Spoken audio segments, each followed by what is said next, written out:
Hello friends, எல்லாத்துக்கும் வணக்கம். இன்றைக்கி நம்ம என்ன செய்ய போகிறோம்னா சிவப்பு கொய்யா ஜூஸ் தான் செய்ய போகிறோம். வாங்க வீடியோக்குள்ளே போகலாம்.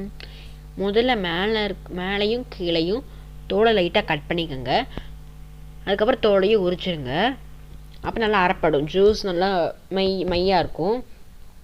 இந்த மாதிரி நல்லா சாப்பிட்டு பார்த்து நல்லா மாவு மாதிரி உள்ளே போகும். நல்லா டேஸ்ட்டாக கூட இருக்கும்.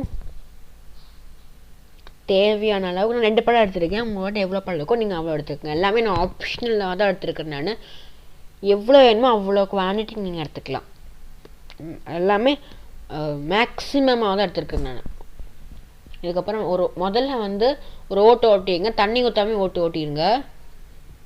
சர்க்கரை போட்டுக்கோங்க தேவையான அளவு. அதுவுமே அப்ராக்சிமேட் லெமன் ஜூஸ் விட்டுக்கோங்க. ஒரு ஹாஃப் லெமன் ஜூஸ், அப்புறம் தண்ணி அதுவும் தேவையான. நான் 2 டம்ளர் தண்ணி விட்டுருக்கேன் 2 கொய்யா பழத்துக்கு.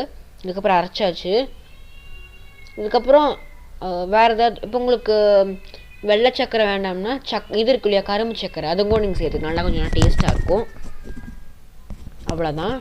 வேஸ்ட்டை நீங்கள் ஏதாவது செடிக்கு உரமாக கூட நீங்கள் போட்டுக்கலாம். இப்போ டேஸ்ட் பண்ணி பார்ப்போம் எப்படி இருக்குன்னு. வேணும் நீங்கள் ஐஸ் போட்டுக்கலாம், என்ன வேணால் பண்ணி குடிச்சிக்கலாம்.